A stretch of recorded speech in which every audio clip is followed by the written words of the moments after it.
Hello 2K fans, it's Loshbaum and I am back bringing you my first gameplay of the year. I've got 210k MT that I'm going to talk about what I used on in this video and share a little auction house wisdom for you.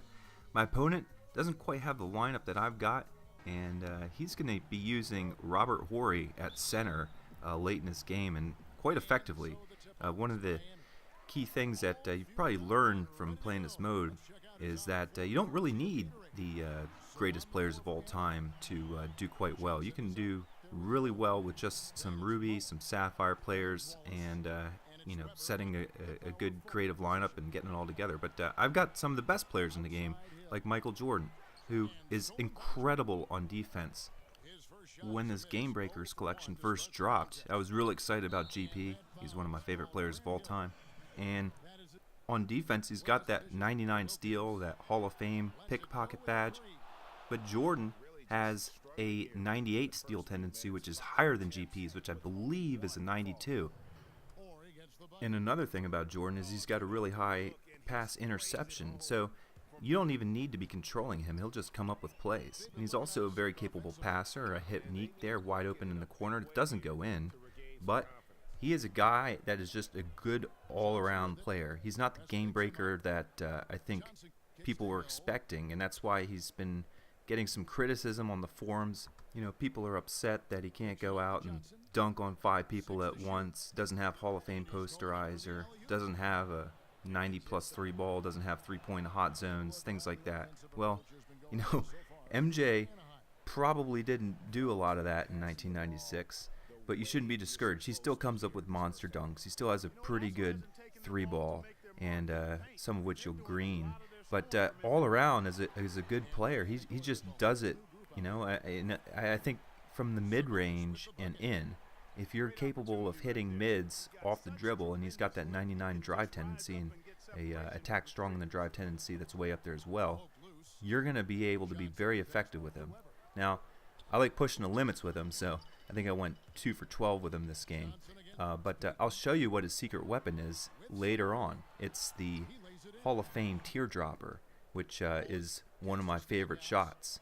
You get to launch those rainbows from the free throw line, and there's nothing that anyone, including Yao, can do to stop it. So I got my backups in now. GP, new addition, and he's just running the offense. Very capable, and dishes it off to Manu.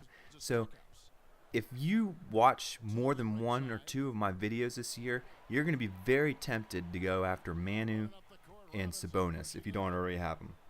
They are incredible. Sabonis is like a Yao that can shoot and play defense. Now, I got both these guys before they upgraded all of the historic collections and beefed up their stats.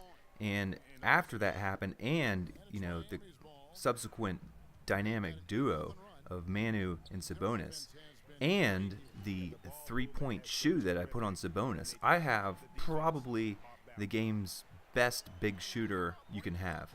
Sabonis has a 100 open 3-point shot for me, something like 105 mid-range. Now, you're probably wondering, like, is that real? Yes, it's real, and that's why when Sabonis is in the corner and he's open, he's got that catch and shoot badge. He's got that corner specialist. He's even got a hot zone over there. He's not going to miss unless the game decides that he's going to miss.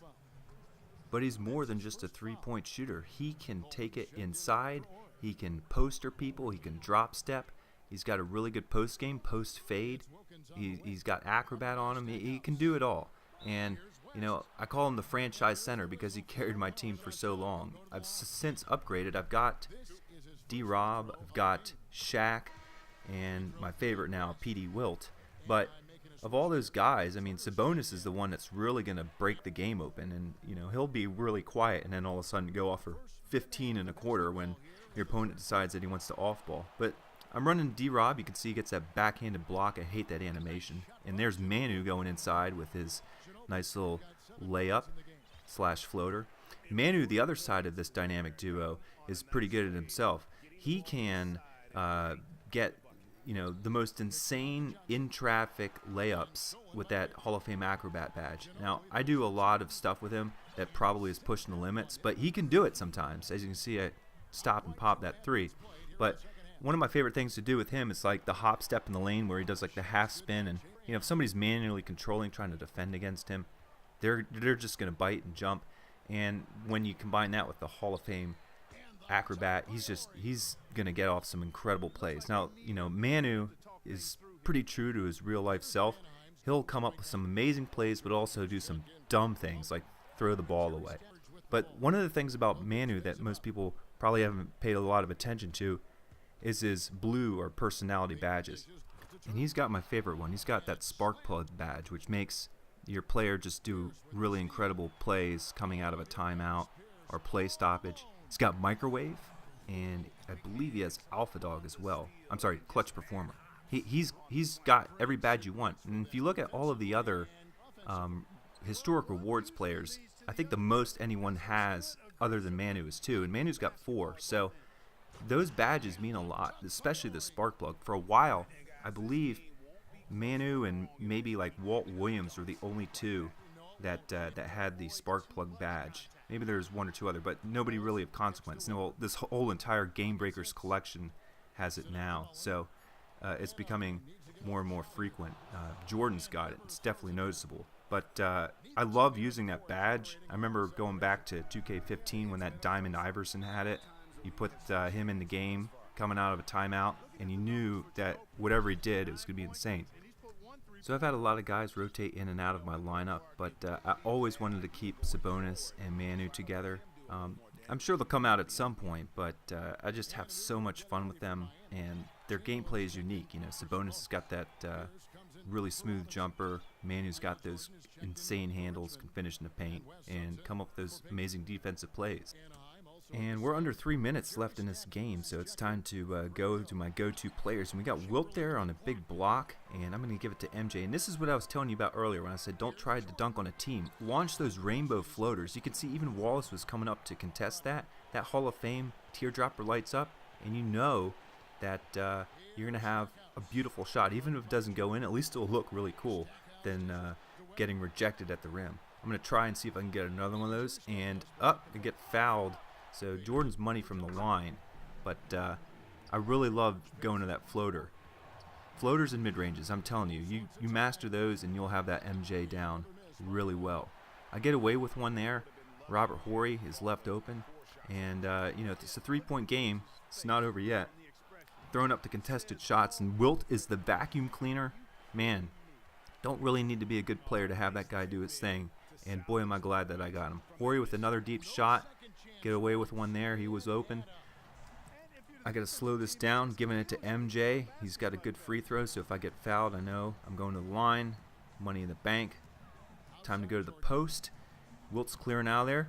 Got the lane all to myself. Do this post spin wrap around, and he gets stripped. Jerry West is there for the pickup, and that gets picked off. Still a 5-point game. He's got to score quick. There's only 20 seconds left. Let's see what he does. He goes inside. Horry had the angle, and he gave it up. Wilt is just so menacing on defense. Now it's a 3-point game, so he's going to have to come foul me and send me to the line. And he's not going to do that. So it looks like he's manually turned off the intentional foul at the end of the game. And I think he's even trying to foul me and can't. So that's why I never turn that setting off. So this game's a wrap. It was fun bringing it to you. And now to tell you about what I did with that 210,000 my team that I had laying around. I wanted to get the Big O, and he was going for around 300K a couple days ago.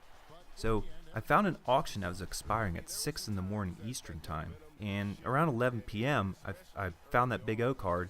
It was at 100 and just bid 210 on it, thinking that nobody would be working the auction house, at 6 in the morning. And lo and behold, I woke up the next day, and Big O is in my collection. So I'll be featuring him next game.